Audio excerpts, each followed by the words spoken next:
नमस्कार मित्रांनो, मी सागर ताजने माझ्या शिवकृपा नोकरी मार्गदर्शन केंद्र या यूट्यूब चॅनलवर आपले स्वागत आहे. तर आज आपण पाहणार आहोत मुख्यमंत्री माझी लाडकी बहीण योजना.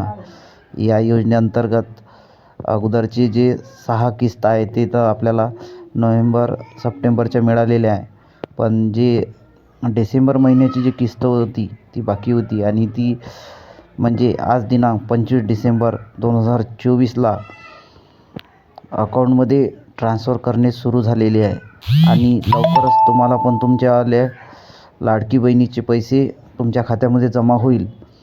तत्पूर्वी तुम्ही जर तुमच्या आधार कार्डला तुमचे बँक अकाउंट लिंक केले नसेल तर ते लवकर करून घ्या, जेणेकरून तुमच्या अकाउंटला लवकर पैसे मिळेल. आणि तुम्हाला जर माझा व्हिडिओ आवडला असेल तर लाईक करा, शेअर करा आणि कमेंट करा. धन्यवाद.